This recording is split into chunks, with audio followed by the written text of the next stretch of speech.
Cancer, അതായത് ഇന്ന് വളരെ കോമൺ ആയിട്ട് പലപ്പോഴും നമ്മൾ കേൾക്കുന്ന അസുഖങ്ങളിൽ ഒന്നാണ് ക്യാൻസർ. പക്ഷെ ക്യാൻസറിനെ കുറിച്ച് അറിയുമ്പം ക്യാൻസർ എങ്ങനെയാണ് ഉണ്ടാകുന്നത്, എന്താണ് ക്യാൻസറിൻ്റെ സംഭവം എന്നൊക്കെ നമ്മൾ കൃത്യമായിട്ട് അറിഞ്ഞിരിക്കണം. അതായത് ക്യാൻസർ എന്ന് പറഞ്ഞാൽ, അതായത് കാർസിനോജൻ എന്ന് പറയും. കാർസിനോജന്റെ പ്രത്യേകത എന്താണെന്ന് ചോദിച്ചു കഴിഞ്ഞാൽ, കാർസിനോജൻ എന്നത് ഒരു ക്യാൻസർ പ്രൊഡ്യൂസ് ചെയ്യുന്ന കെമിക്കൽസ് ആണ്. ഇത് കൂടുതലായിട്ട് എവിടെയൊക്കെയാണ് ഉള്ളത്? റേഡിയേഷൻ, കെമിക്കൽസ്, ഇങ്ങനെ കുറെ എക്സ്റ്റേണൽ ഫാക്ടറികളിൽ നിന്നാണ് ഇത് വരുന്നത്. പിന്നെ വേറെ ഇതിൻ്റെ ഒരു റിസ്ക് ഫാക്ടർ എന്താണെന്ന് ചോദിച്ചു കഴിഞ്ഞാൽ, നമ്മുടെ ഏജ്, നമ്മുടെ പാരമ്പര്യം, നമ്മുടെ ഫാമിലി, ഇതൊക്കെ വേറൊരു ഘടകമാണ്. അതായത് ഈ കെമിക്കൽസും, അതായത് നമ്മുടെ ജനിതകം, DNA-യിൽ അടങ്ങിയിരിക്കുന്ന ജനിതക ഘടകങ്ങൾ, ഇതുമൊക്കെ പ്രീ ഡിസ്പോസ്ഡ് ആയിട്ടാണ് നമുക്ക് ഈ ക്യാൻസർ എന്ന് പറയുന്ന അസുഖം ഉണ്ടാകുന്നത്. അപ്പം ക്യാൻസർ എന്താണ്? ഈ കാർസിനോജൻ എന്ന് പറയുന്ന കെമിക്കൽസും അല്ലെങ്കിൽ നമ്മുടെ ജനിതകപരമായ കാര്യങ്ങളും എന്തിലേക്കാണ് കോൺട്രിബ്യൂട്ട് ചെയ്യുന്നത്? അത് അറിയണമെങ്കിൽ നമ്മൾ DNA കുറിച്ച് അറിയണം.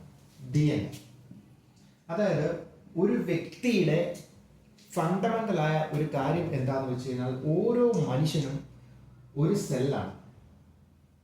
ഓരോ മനുഷ്യനും ഏറ്റവും ഫണ്ടമെന്റലായ അടിസ്ഥാന യൂണിറ്റ് എന്താണെന്ന് ചോദിച്ചു കഴിഞ്ഞാൽ സെല്ലാണ്. ഈ സെല്ലിന്റെ അകത്ത് എന്താ പ്രത്യേകത? ഒരു ന്യൂക്ലിയസ് ആണ്.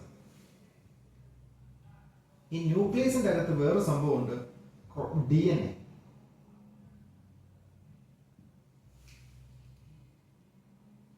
ഈ ന്യൂക്ലിയസിന്റെ അകത്തിരിക്കുന്ന ഈ ക്രോമസോമിന് പറയുന്ന പേരാണ് DNA.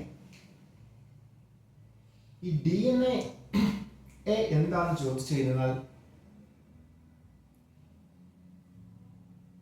ഡീഓക്സി റൈബോ ന്യൂക്ലിക് ആസിഡ് എന്നാണ് DNA പറയുന്നത്. DNA എന്താണെന്ന് ചോദിച്ചു കഴിഞ്ഞാൽ, ഇതാണ് സെല്ലിന്റെ ഒരു മഹാശക്തി എന്ന് പറയുന്നത്.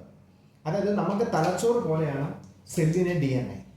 അതായത് എന്തോരം വളരണം, അതായത് ഈ സെല്ലിനെ ഡിസൈൻ ചെയ്തേക്കുന്ന ജെനറ്റിക്കൽ ഫാക്ടറാണ് DNA. അതായത് ഒരു കമ്പ്യൂട്ടറിലേക്ക് നമ്മൾ സോഫ്റ്റ്വെയർ ഇൻസ്റ്റാൾ ചെയ്യുന്ന പോലെ. അതായത് ഈ സോഫ്റ്റ്വെയർ അതിനെ നിയന്ത്രിക്കുന്നത്, എന്തെല്ലാം ചെയ്യണം, എങ്ങനെയൊക്കെ കൂട്ടണം, എന്തെല്ലാം കാണിക്കണം എന്നെല്ലാം ചെയ്യുന്നത്. അതാണ് ഈ DNA എന്ന് പറയുന്നത്. അതായത് DNA എന്ന് പറയുന്നത് നമ്മൾ ഇങ്ങനെ ഒരു ശൃംഖലയാണ്.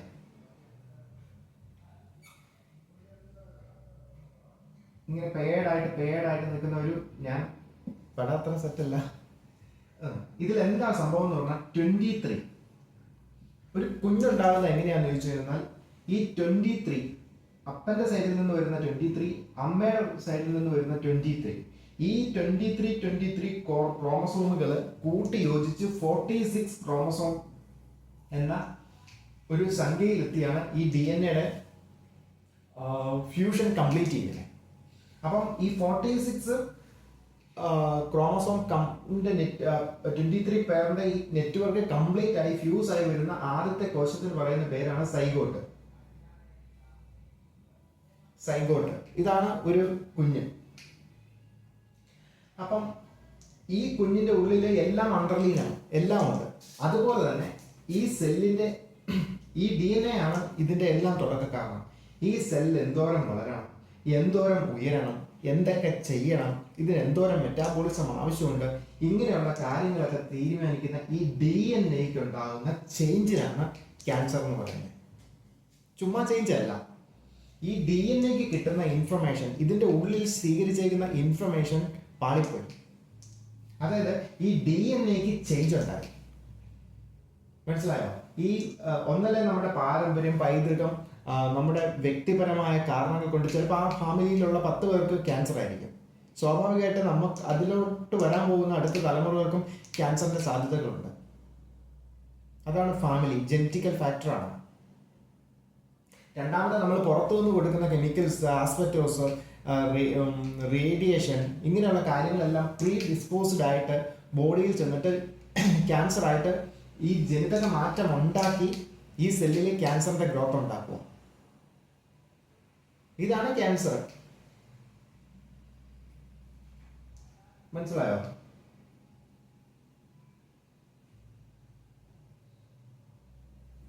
ഇത് നടക്കുന്ന പഠനങ്ങളിൽ എന്തൊക്കെയാണെന്ന് ചോദിച്ചു കഴിഞ്ഞാൽ പിന്നെ ഈ ക്യാൻസറിന്റെ ട്രീറ്റ്മെന്റ് ആണ് അടുത്ത പ്രശ്നം. ഇതിന്റെ ട്രീറ്റ്മെന്റ് എന്താണെന്ന് പറഞ്ഞു കഴിഞ്ഞാൽ നമുക്ക് മനസ്സിലായല്ലോ, ജനിതക മാറ്റത്തിൽ ഉണ്ടായേക്കുന്ന പ്രത്യേകതയാണ്. അപ്പം ജനിതക മാറ്റത്തിൽ പ്രത്യേകത ഉണ്ടായതുകൊണ്ട് നമ്മൾ എന്ത് ചെയ്താലും നല്ല കോശങ്ങളെയും ഇത് ബാധിക്കും.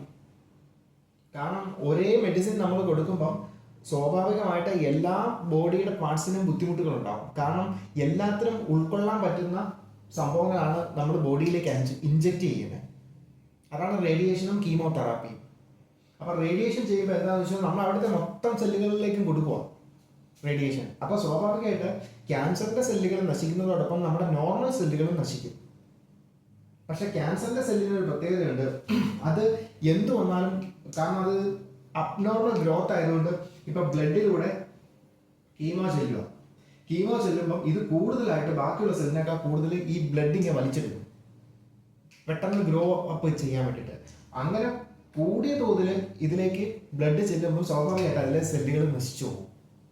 മറ്റതിനേക്കാൾ കൂടുതൽ സാധാരണ രീതിയിൽ ഡെവലപ്പ് ചെയ്യുന്നതിന് വേണ്ട ന്യൂട്രീഷനേക്കാൾ കൂടുതലായിട്ട് ന്യൂട്രീഷൻ ഇത് എടുക്കുന്നത് കൊണ്ട്, അല്ലെങ്കിൽ സർക്കുലേഷൻ ഇത് എടുക്കുന്നത് കൊണ്ട് ഇതിന് കൂടുതൽ ഡാമേജ് ഉണ്ടാവും.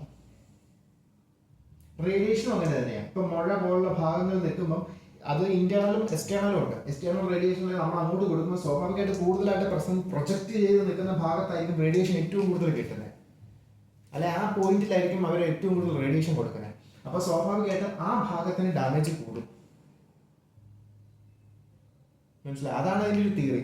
എന്നാൽ ഇത് സാധാരണ സെല്ലുകളെയും ഇത് ബാധിക്കും എന്നുള്ളതാണ് അതിന്റെ വേറൊരു വശം.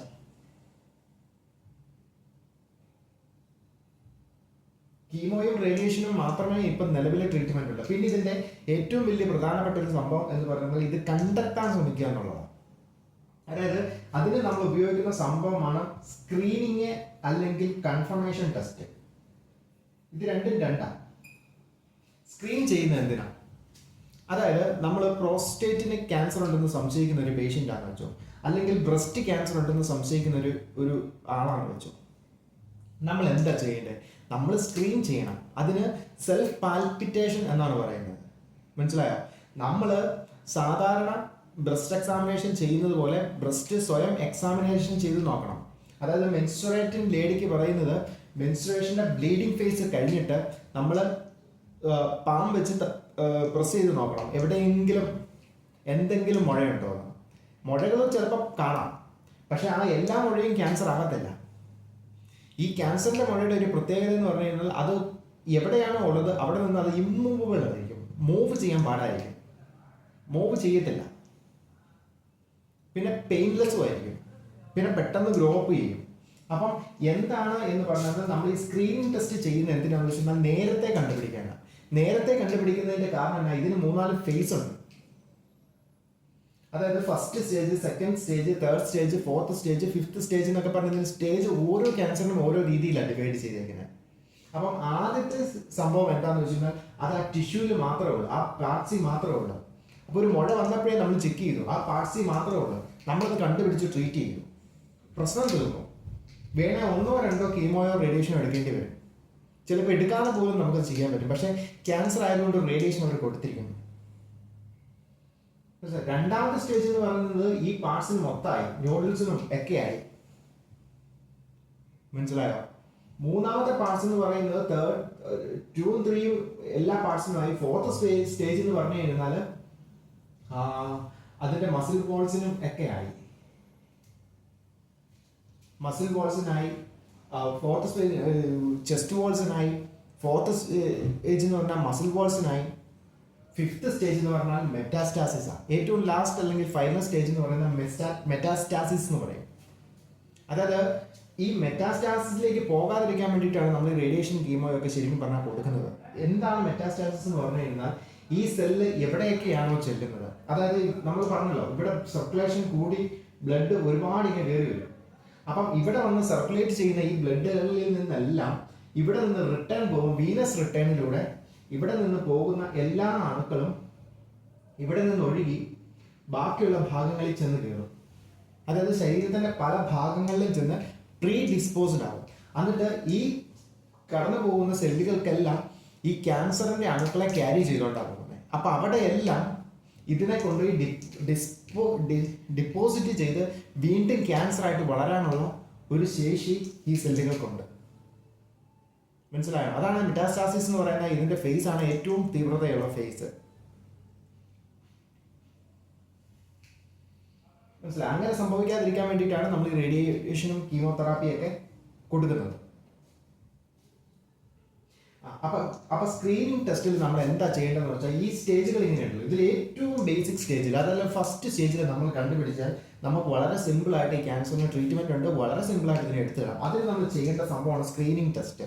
അതായത് ഇനി കോളൻ ക്യാൻസർ ആണ്, എന്താ ചെയ്യേണ്ടത്? നമ്മൾ വർഷത്തിലൊന്ന് ഒരു 40-45 വയസ്സായ ആളുകൾ വർഷത്തിലൊന്ന്, അല്ലെങ്കിൽ ഒരു 50 ഇയേഴ്സിന് ശേഷം നമ്മൾ വർഷത്തിലൊന്ന് നമ്മൾ ഒക്കുൾട്ട് ബ്ലഡ്, അതായത് കോളൻ ക്യാൻസറിന്റെ ഏറ്റവും വലിയ പ്രത്യേകതയാണ്, കാരണം വയറിന്റെ കുടലിനുള്ളിൽ ഇങ്ങനെ ട്യൂമർ പോലെ ഉണ്ടാവും. അപ്പൊ അവിടെ നിന്ന് ബ്ലഡ് ഒക്കെ ചെറിയ ചെറിയ പാർട്ടികളായിട്ട് ഇതിൽ വരുന്നുണ്ട്. പക്ഷെ നമ്മൾ അറിയുന്നില്ല, ഒരു ലക്ഷണവും ഇല്ല.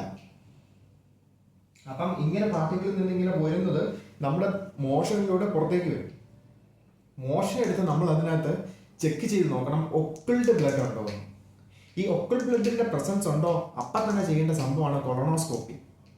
കൊളോണോസ്കോപ്പി എന്ന് എവിടെയാണ് എന്താ പ്രശ്നം എന്ന് കണ്ടുപിടിക്കണം. എന്നിട്ട് അവിടെ മുഴയുണ്ടെങ്കിൽ ആ കൊളോണോസ്കോപ്പിയിൽ നിന്ന് ബയോപ്സി എടുക്കും. ഒരു ചെറിയ പാർട്ടികൾ എടുത്ത് അത് ക്യാൻസർ ആണോ എന്ന് ചെക്ക് ചെയ്യും. അങ്ങനെ എടുക്കുന്ന ബയോപ്സിക്കാണ് കൺഫർമേറ്ററി ടെസ്റ്റ് എന്ന് പറയുന്നത്. ഉറപ്പിക്കുക, ബയോപ്സിയിലൂടെയാണ് ഉറപ്പിക്കുന്നത്. സ്ക്രീനിങ് ആണ് അതിൻ്റെ ഒരു പ്രിവെൻഷന് വേണ്ടിയിട്ട് സഹായിക്കുന്നത്. എന്താ ഇനി ഇത് ബ്രസ്റ്റ് ക്യാൻസർ ആണോ, നമ്മൾ സെൽഫ് പാൽപിറ്റേഷൻ ചെയ്ത് നോക്കണം. ഇനി പ്രോസ്റ്റേറ്റ് ക്യാൻസർ ആണോ, നമ്മൾ വർഷത്തിലൊന്ന് റെക്ടൽ എക്സാമിനേഷൻ ഡോക്ടറെ കൊണ്ട് ചെയ്യിച്ച് നോക്കണം. പിന്നെ പ്രോസ്റ്റേറ്റ് സ്പെസിഫിക് ആന്റിജൻ എന്ന് പറയുന്ന ഒരു ടെസ്റ്റ് ഉണ്ട്, PPA എന്ന് പറയുന്നത്, PSA എന്ന് പറയുന്ന ഒരു ടെസ്റ്റ്. അത് വർഷത്തിലൊന്ന് ചെയ്ത് നോക്കണം 40-45 വയസ്സായ ആൾക്കാർ. ടെസ്റ്റുകളിൽ ടെസ്റ്റ് ചെയ്ത് നോക്കണം. മനസ്സിലായി? ഇങ്ങനെ ഓരോ പാർട്സിലും നമ്മൾ സ്ക്രീനിങ് ടെസ്റ്റ് നടത്തി നോക്കണം. ഇതാണ് ഈ ഒരു സ്ക്രീനിങ് ടെസ്റ്റിന് മാത്രമേ നമ്മളെ രക്ഷിക്കാൻ പറ്റത്തുള്ളൂ. മനസ്സിലായോ? ഇനി ഇതിന്റെ മെറ്റാസ്റ്റാസിസ് എന്ന് പറഞ്ഞു കഴിഞ്ഞാൽ നമ്മുടെ കൈവിട്ട് പോകുന്നൊരു കേസാണ്. മനസ്സിലായോ? അപ്പൊ അതിലേക്ക് പോകാതിരിക്കാൻ വേണ്ടിയിട്ടാണ് ഈ ടെസ്റ്റുകളെല്ലാം നമ്മൾ നടത്തുന്നത്, ഇതിന്റെ ട്രീറ്റ്മെന്റുകളെല്ലാം നമ്മൾ കൊടുക്കുന്നത്. അപ്പം ഇതാണ് ക്യാൻസർ. Okay, thank you.